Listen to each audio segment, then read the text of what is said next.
Welcome to dear student. जैसा कि 12th वालों हमने आपसे वादा किया था कि हम एक न्यूमेरिकल क्लास लेकर आएंगे जिसमें आपका फिजिक्स का पूरा वन शॉट पूरे चैप्टर का हम न्यूमेरिकल एक ही वीडियो में कवर कर देंगे। ठीक है, तो आज हम इस वीडियो में आपको प्रकाशिकी यंत्र क्लास 12 फिजिक्स के सारे न्यूमेरिकल आज एक ही वीडियो में हम आपको खत्म करने वाले हैं। मगर जो बच्चों की सबसे बड़ी प्रॉब्लम होती है कि बच्चों को यह नहीं पता होता है कि कौन से जगह पर किस सूत्र का आपको प्रयोग करना है, और बहुत से बच्चों को तो सूत्र ही याद नहीं होते। तो हम आपको न्यूमेरिकल पर चलने से पहले कुछ इंपॉर्टेंट सूत्र से अवगत करा देते हैं, जिसको अगर आपने पहले ही याद कर लिया तो आपको बहुत हेल्प मिल जाएगी। ठीक है, तो सबसे पहले हमने यहाँ पर सारे सूत्र को लिख लिया है, आप लोग बहुत ध्यान से देखिएगा। देखिए, जो हमारा आवर्धन का सूत्र होता है आवर्धन क्षमता, तो आवर्धन क्षमता हमारा होता है यम बराबर minus V O upon U O D upon U O U E. ठीक है, अब इसको हम यम बराबर यम ओ इंटू यम ई भी लिख सकते हैं। अब बहुत से बच्चे ये सोच रहे होंगे कि यम बराबर माइनस वी ओ और यू ओ क्या है। तो देखिए, जो हमारा माइनस वी ओ है, ओ मतलब होता है ऑब्जेक्टिव लेंस यानी कि अदृश्यक लेंस, तो माइनस वी ओ यह है अदृश्यक लेंस की स्थिति, और यू ओ यानी कि अदृश्यक लेंस पर वस्तु की स्थिति। ठीक है, अदृश्यक लेंस से वस्तु कितनी दूर है उसकी स्थिति, और डी हमारा है डायोप्टर यानी कि स्पष्ट दृष्टि की न्यूनतम दूरी। कक्षा से पढ़ते आ रहे हो कि स्पष्ट दृष्टि की न्यूनतम दूरी मानी कि 25 सेंटीमीटर होती है। ठीक है, और यू ई यानी कि नेत्रिका लेंस पर वस्तु की स्थिति। ठीक है, और हमारा जब आपसे क्वेश्चन ये पूछे कि जब अंतिम प्रतिबिंब स्पष्ट दृष्टि की न्यूनतम दूरी पर बने, तो आपको इस वाले सूत्र का प्रयोग करना है, यम बराबर minus V O upon U O, और एक क्वेश्चन में एक plus D upon F E, और जब अंतिम प्रतिबिंब अनंत पर बने। ठीक है, जब अंतिम प्रतिबिंब हमारा अनंत पर बनता है तो उसको कहते हैं श्रांत नेत्र पर। ठीक है, तो इसके लिए आप ये सूत्र का प्रयोग कीजिएगा, यम बराबर we O upon you E. ठीक है, यू ओ और डी अपान एफ ई। तो हम डायरेक्ट अब आते हैं न्यूमेरिकल पर। तो पहला क्वेश्चन आपके स्क्रीन पर दिया हुआ है। ठीक है, तो पहला क्वेश्चन आपके स्क्रीन पर दिया हुआ, आप लोग अच्छे से देखिए।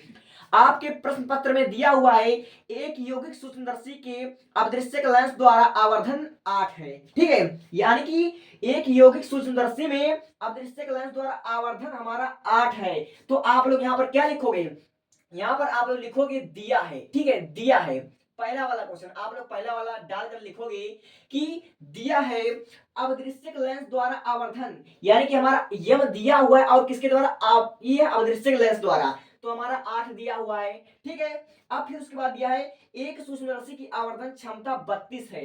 एक सूक्ष्मदर्शी की आवर्धन क्षमता यानी कि यम बराबर हमारा दिया हुआ है 32, और हमसे इसमें पूछ क्या रहा है, तो अभिनेत्र लेंस द्वारा आवर्धन ज्ञात कीजिए। अभिनेत्र लेंस यानी कि नेत्रिका लेंस द्वारा आवर्धन क्षमता हमको ज्ञात करना है, यानी कि यम ई हमको ज्ञात करना है। ठीक है, तो यही हमने आपको बताया कि जब कभी आपसे आवर्धन पूछा जाए तो आवर्धन के लिए आप लोग यम बराबर minus V O upon you E D upon you ई का प्रयोग आप लोग करोगे, और इसको आप लोग इस फार्मूले में भी लिख सकते हो, यम बराबर यम ओ इंटू यम ई। तो आप लोग यहाँ पर इस वाले फार्मूले का आप लोग प्रयोग करोगे। ठीक है, तो हमारा फार्मूला क्या है, यम बराबर हमारा दिया हुआ यम ओ इंटू यम ई, ये हमारा सूत्र है, तो इसलिए इसको आप लोग कर दीजिएगा अंडरलाइन। ठीक है, अब मान यहाँ पर रख लेना है, तो पहला आपका इजी होता है। तो यम का हमारा मान दिया हुआ है कितना, 8 हमारा दिया हुआ है। ठीक है, यम का यहाँ पर 32 दिया हुआ है।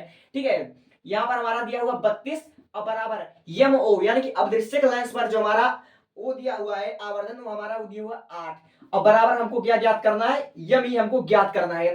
ठीक है, यम ई हमको क्या करना है, ज्ञात करना है। अगर आप लोग यम ई को इधर लेकर आओगे, यम ई को अगर आप लोग इधर लेकर आओगे, तो अगर ये 32 वाला इधर जाएगा, अगर ये गुणा है तो अगर इधर जाने के बाद वह भाग बन जाएगा, तो 32 अपान 8, तो यम ई हमारा कितना आया, यम ई हमारा आया हुआ 4। तो आप लोग इसका ही आंसर आ गया है। तो आपसे इस प्रश्न को पूछ रहा था कि अभिनेत्र लेंस द्वारा आवर्धन क्षमता ज्ञात कीजिए, यानी कि यम ई आपसे पूछ रहा था, तो हमारा 4 आ गया। और एक बात बता दूं कि आवर्धन क्षमता का कोई मात्रक या शुद्ध मात्रक नहीं होता है। ठीक है, तो पहला वाला हमेशा आसान होता है। तो आई होप कि आपको यह समझ में आ गया होगा। तो आप स्क्रीनशॉट लीजिए, और दूसरा वाला आपको बहुत ही बेहतरीन ढंग से समझाते हैं। इस स्क्रीनशॉट आपने ले लिया, आप देखिए दूसरा वाला क्वेश्चन। दूसरा वाला आपको बहुत ही बेहतरीन ढंग से समझाएंगे, और अपना आप लोग पूरा दिमाग लगा दीजिएगा इसको समझने में। ठीक है, तो आपका दूसरा क्वेश्चन दिया है एक सूक्ष्मदर्शी की लंबाई 14 सेंटीमीटर है। ठीक है। तो इसको भी आप लोग सेम सिचुएशन सॉल्व करोगे। यहाँ पर आपने दिया है, दूसरा डाल दिया। अब दिया है, आपने यहाँ पर लिखा दिया है एक सूक्ष्मदर्शी की लंबाई 14 सेंटीमीटर है, तो यहाँ पर लिखोगे यल बराबर 14 सेंटीमीटर। यल बराबर हमारा दिया हुआ 14 सेंटीमीटर, ठीक है। तथा श्रांत नेत्र के लिए आवर्धन 25 है। श्रांत नेत्र के लिए जो हमारा आवर्धन है वो हमारा 25 है, तो यम बराबर हमारा कितना दिया हुआ है 25 सेंटीमीटर। यम बराबर हमारा दिया हुआ है 25, केवल हमारा आवर्धन दिया है और आवर्धन का मान नहीं होता। आवर्धन दिया हमारा 25 सेंटीमीटर, 25 दिया हुआ है। अब नेत्रिका को फोकस दूरी 5 सेंटीमीटर है। नेत्रिका की जो हमारी फोकस दूरी है वह 5 सेंटीमीटर है, तो यानी कि नेत्रिका, तो यह ई से इसको प्रदर्शित कर देंगे, यहाँ पर लिखेंगे 5 सेंटीमीटर, ठीक है। अब हमारा जो अगला क्वेश्चन कह रहा है कि वस्तु की अवदृश्यक से दूरी, ठीक है। प्रश्न में हमारा पूछ रहा है कि वस्तु से अवदृश्यक की दूरी, वस्तु से अवदृश्यक की दूरी। तो आप लोग इसका मतलब समझ लो कि जैसे हमारा ये होता है अवदृश्यक लेंस और ये होता है हमारा नेत्रिका लेंस, ठीक है। इसको आप लोग ओ से प्रदर्शित करते हो, इसको आप लोग ई से प्रदर्शित करते हो। पूछ रहा अवदृश्यक लेंस से दूरी, अवदृश्यक लेंस से दूरी, इसका मतलब पूछ रहा अवदृश्यक लेंस से वस्तु की दूरी, यानी कि यहाँ पर हमारा ऑब्जेक्ट होता है ओ डैश हमारा होता है, तो यहां से जो हमारी जो दूरी होती है यू ओ, ठीक है, यू ओ, यही हमसे इस प्रश्न में पूछ रहा है, यही होता है अवदृश्यक लेंस की दूरी, अवदृश्यक लेंस की वस्तु से दूरी, तो हमारा ये पूछ रहा है। तो आपसे जो पूछ रहा है उसको आप लोग यहाँ पर कर दीजिए क्वेश्चन वर्ड, ठीक है। और पूछ रहा है अवदृश्यक लेंस की फोकस दूरी, और इसमें आपको फोकस दूरी भी पूछ रहा है। तो दो चीज आपसे इस प्रश्न में पूछा गया है। अब आप लोग उसको देखो कि हम इसको कैसे सॉल्व करवाते हैं, ठीक है। तो आप लोग सबसे बड़ा जो आपका दिक्कत है कि इसमें अब कौन सा फार्मूला लगाया जाए, ठीक है। तो आप लोग प्रश्न पत्र में अगर ध्यान से देखोगे तो यहाँ पर दिया हुआ श्रांत नेत्र के लिए, श्रांत नेत्र के लिए, और श्रांत नेत्र के लिए हमें ये सूत्र का प्रयोग हमको करना है, ठीक है। जब अंतिम प्रतिबिंब अनंत पर बने तो ऐसी स्थिति को कहते हैं श्रांत नेत्र पर बनना, ठीक है। तो उसके लिए हम यम बराबर B O minus B O upon U O और डी अपान एफ ई, इस सूत्र का हम प्रयोग करेंगे। लेकिन इसमें हमारा लंबाई भी दिया हुआ है, तो लंबाई भी दिया हुआ है, तो हम इस सूत्र का प्रयोग करके, पहले इस वाले सूत्र का प्रयोग करके, ठीक है, सूक्ष्मदर्शी की लंबाई वाले, ठीक है, सूत्र का, इसका हम लोग प्रयोग कर करके सबसे पहले हम भी ओ ज्ञात कर लेंगे, यानी कि अवदृश्यक लेंस की स्थिति हम ज्ञात कर लेंगे। सबसे पहले हम इसको ज्ञात कर लेंगे। तो यहाँ पर हम लोग साइड में इस वाले सूत्र का जो हमारा लंबाई वाला सूत्र दिया, सूक्ष्मदर्शी की लंबाई, ये हमारा दिया हुआ है यल बराबर यू ओ, ठीक है, वी ओ बराबर माइनस एफ ही हमारा दिया हुआ है। तो आप लोग देख सकते हैं लंबाई हमारा 14 दिया हुआ है, यहाँ पर लिखो 14 बराबर, और फिर उसके बाद हमारा जो वी ओ, यही हमको क्या करना है, ज्ञात करना है। और फिर उसके बाद हमारा आ रहा है प्लस, यहाँ पर दिया हुआ है, यहाँ पर प्लस रहेगा, और एफ ही हमारा कितना है, एफ ही हमारा 5 है, एफ ही हमारा 5 है, तो यहाँ पर आपने लिख दिया 5, ठीक है। अब वी ओ को आप लोग अगर उधर लेकर आओगे तो जब ये वाला इधर जाएगा, जब प्लस वाला इधर जाएगा तो अब माइनस बन जाएगा, ठीक है, 14 माइनस 5, और वी ओ आपका जो आया वो हमारा आ गया 9, ठीक है, वी ओ हमारा 9 आ गया। अब इस वाले फार्मूले को आप यहाँ पर उठाकर रख दीजिए। यहाँ पर जब आप लोग इस वाले फार्मूले को रखोगे, ठीक है, तो फार्मूला हमारा क्या है, यम बराबर वी ओ अपान यू ओ, ठीक है, यहाँ हमारा माइनस चिन्ह लगा दीजिए, और डी अपान हमारा एफ ई, ये होता है हमारा फार्मूला, और इसको आप लोग क्या कर दीजिए, अंडरलाइन कर दीजिए। तो यहाँ पर ये हमारा है आवर्धन, आवर्धन हमारा दिया हुआ है 25, यहाँ पर हमारा आवर्धन कितना दिया हुआ है, 25 दिया हुआ है। अब माइनस वी ओ, ठीक है, यानी कि अवदृश्यक लेंस की स्थिति आई, यहाँ पर हमने अभी भी ज्ञात किया है, ये हमारा है 9, ठीक है, ये हमारा कितना आया, 9 आया हुआ है, अपान यू ओ हमको ज्ञात करना है, अवदृश्यक लेंस की दूरी हमको ज्ञात करना है। तो यहाँ पर आप लिख दोगे यू ओ, यहाँ पर आप माइनस का चिन्ह लगा दोगे, ठीक है। अब देखो जो हमारा डी है डायोप्टर, यानी कि आसपास जिसकी न्यूनतम दूरी हमारा तो 25, ठीक है, 25 सेंटीमीटर यहाँ पर होता है, यहाँ पर आप लिख दो 25। अब यहाँ पर देखो ये भी हमारा 5 सेंटीमीटर दिया हुआ है, यहाँ पर आप लोग यहाँ पर लिख दोगे, ठीक है, इसको आपने यहाँ पर ऐसे लिख देना है।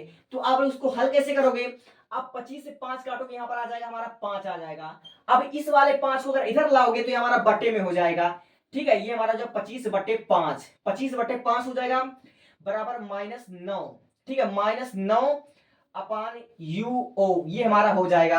अब 5 से 5 ये भी काट दोगे तो आपका हो जाएगा 5, ठीक है, 5 हो जाएगा, और 5 ये हो जाएगा। अगर आप लोग तिरछा गुणा करोगे इस यू ओ का, अगर आप तिरछा गुणा करोगे तो यहाँ पर हो जाएगा आपका 5 यू ओ हो जाएगा, और बराबर हो जाएगा -9 हो जाएगा, ये आपका हो जाएगा -9, ठीक है। तो आप लोग अगर यू ओ ज्ञात कर लोगे, ठीक है, अगर आप लोग यू ओ ज्ञात करोगे, यानी कि यू ओ अगर आप लोग ज्ञात करोगे तो आपका 9/5 आ जाएगा और यहाँ पर आपका माइनस हो जाएगा और यही हो गया आपका पहले का आंसर। आप लोग इसको ऐसे भी लिख सकते हो, यू ओ बराबर -9/5 यानी कि 1.8 सेंटीमीटर। ये हमारा क्या आ गया, यही हमारा आ गया। अब दृश्यक लेंस की दूरी ये हमारा आराम से आ गया। अभी भी आपको फोकस पूछ रहा है, तो इसमें दो प्रश्न पूछा हुआ था। एक पूछ रहा था कि अदृश्य लेंस की दूरी और दूसरा हमारा पूछ रहा था कि नेत्रिका लेंस का हमको फोकस ज्ञात करना है, अदृश्य लेंस का हमको फोकस ज्ञात करना है। ये भी हमसे पूछा था। तो आपने लेंस सूत्र कभी ना कभी तो आपने पढ़ा ही होगा। अगर आपने पढ़ा होगा तो उसी का आप लोग मान रख दीजिए, आपके पास तुरंत आपका आंसर आ जाएगा। ठीक है, तो यहाँ आप कम जगह में हमको एडजस्ट करते हैं। यहाँ पर आपका जो सूत्र होता है लेंस का, 1/f बराबर होता है आपका ये बेटा v माइनस 1/u होता है हमारा। ये होता है हमारा लेंस का सूत्र होता है। अब किसके लिए है, अब दृश्यक लेंस के लिए। तो यहाँ पर सबके सामने आप लोग ओ लगा दोगे। ठीक है, तो आप लोग मान रख दोगे, आपका आंसर आ जाएगा 1/fo बराबर। अब देखिए 1/vo, vo का मान अभी आपने ऊपर ज्ञात किया 9, तो यहाँ पर लिख दोगे 9। अब माइनस हो जाएगा। अब ये का आपने यहाँ पर रख दिया। अब vo अब दृश्यक लेंस की स्थिति आपने अभी ज्ञात किया है कि -9/5, तो यहाँ पर लिखोगे -9/5। आप लोग यहाँ पर सिंपली लिख दोगे। अब इसको हल कैसे करोगे, अगर एक स्टेप अगर नीचे उतरते हो तो आपका हो जाएगा 1/9। ठीक है, 1/9 और माइनस माइनस हो जाएगा आपका प्लस और 5 आ जाएगा ऊपर, 5/9 आपका सिंपली आ जाएगा। अब आप लोग देखोगे 1/f0, तो यहाँ पर आप लोग देखोगे कि आपका हर समान यहाँ पर 9 हो गया। अब 5 एक हो गया आपका 6। अगर आप लोग इसी को पलट दोगे, ठीक है, आप लोग अगर इसी को पलट दोगे तो FO बराबर हमारा हो जाएगा 9/6, 9/6 और हमारा 1.5 हमारा आंसर आ जाएगा। 1.5 सेंटीमीटर हमारा यही आंसर आ जाएगा। तो यानी कि हमारा जो एफ हो यानी कि फोकस दूरी हमारा कितना हुआ, फोकस दूरी जो हमारा हुआ वो हमारा हो गया 5, 1.5 हो गया। और फिर उसके बाद जो हमारा दूरी था वो हमारा 1.8 हमारा आ गया। तो आई होप आपको चीजें क्लियर हो चुकी होंगी। तो आप लोग इन दोनों क्वेश्चन का आप लोग ले लीजिए स्क्रीनशॉट। ठीक है, इन दोनों क्वेश्चन का आप लोग अच्छे से स्क्रीनशॉट ले लीजिए। ठीक है।